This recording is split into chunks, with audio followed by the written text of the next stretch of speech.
ஒரு மனுஷனுக்கு தெய்வ பயம், கடவுள் பயம் இருக்குமானால் அவனுடைய வாழ்க்கையில் வருகிற நன்மைகளை குறித்து நம்ம தொடர்ந்து பார்த்து கொண்டிருக்கிறோம். இன்றைக்கு என்ன பார்க்க போகிறோம்னா, சங்கீதம் 128 128ஆம் சங்கீதத்தில் 6 வசனங்கள் இருக்குது. இந்த 6 வசனங்களுமே பார்த்திங்கன்னா ஒரு கடவுள் பயம் இருக்கிற ஒரு மனுஷனுக்கு அவனுடைய வாழ்க்கையில் நடக்கிற நன்மைகளை குறித்து இது பேசுகிறது.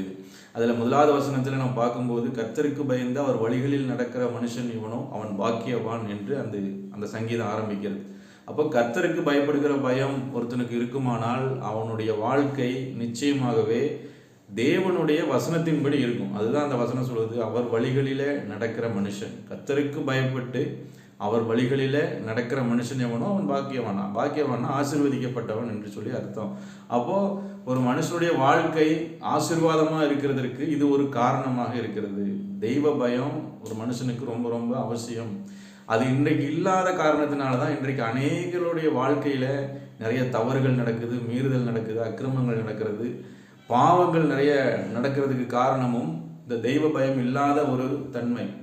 அப்போ இந்த அதிகாரத்தில் இந்த 128ஆம் சங்கீதத்தில் நம்ம பார்க்கும் பொழுது அது முழுக்க முழுக்க கர்த்தரிடத்தில் வருகிற ஆசீர்வாதங்களை குறித்து தான் அதிகமாக அது பேசுகிறது. அதுக்கு அடுத்து நம்ம பார்க்கும்போது அதில் அவனுடைய வேலை, அந்த கர்த்தருக்கு பயந்து நடக்கிற மனுஷனுடைய கையின் பிரயாசம், அந்த வேலை வாய்ப்புகள், அவனுடைய தொழில், அவனுடைய வேலை, அவனுடைய எல்லா காரியமும் ரொம்ப வெற்றிகரமாக இருக்கும் என்று சொல்லி அந்த வசனம் சொல்லுது. அதுக்கு அடுத்தது பார்த்திங்கன்னா அவனுடைய மனைவி, அவனுடைய பிள்ளைகள், குடும்ப ஆசீர்வாதத்தை குறித்து அங்கே பேசப்பட்டிருக்கிறது. அவனுடைய மனைவி பிள்ளைகள் அவனை சுற்றிலும் இருப்பார்கள் என்று சொல்லி அங்கே அந்த வசனம் சொல்லுகிறது. அதுக்கு அடுத்து நம்ம பார்க்கும் பொழுது 5வது 6வது வசனங்களை பார்க்கும்போது என்ன சொல்லுதுன்னா, அவன் ஆவிக்குரிய விதத்திலும் ஆசீர்வாதமாக இருப்பான். ஒரு மனுஷனுக்கு பூமிக்குரிய காரியம் மாத்திரம் இருந்தால் பத்தாது. பூமிக்குரிய காரியம்னா முக்கியமாக எதை நம்ம மீன் பண்ணுறோம் அப்படின்னா பொருளாதாரம், அதுதான் ஆசீர்வாதம் என்று நிறைய பேர் நினைத்து கொண்டிருக்கிறோம். ஆனால் அது அப்படி இல்லை. பொருளாதார ஆசீர்வாதமும் நமக்கு அவசியம்தான். ஆனால் அது மாத்திரமல்ல, ஒரு மனிதனுடைய வாழ்க்கை முழுக்க முழுக்க ஆசீர்வதிக்கப்படுகிறதுக்கு முக்கிய காரணம் என்னன்னா, அவனுடைய ஆவிக்குரிய வாழ்க்கை மிக மிக ஆசீர்வாதமாக இருக்கணும். அதை குறித்து தான் அந்த 5-6 வசனங்கள் சொல்லுது, அவன் எருசலேமின் வாழ்வை காண்பான்.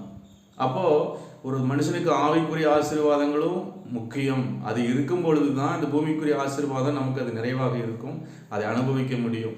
இந்த காரியங்கள் இந்த 128ஆம் சங்கீதத்தில் இருக்குது. கர்த்தருக்கு பயந்து நடக்கிற ஒரு மனுஷன் நம்முடைய வாழ்க்கை விதமாய் ஆசீர்வதிக்கப்படும். மெட்டீரியல் பிளஸிங் இருக்கும், ஸ்பிரிச்சுவல் பிளஸிங் இருக்கும்.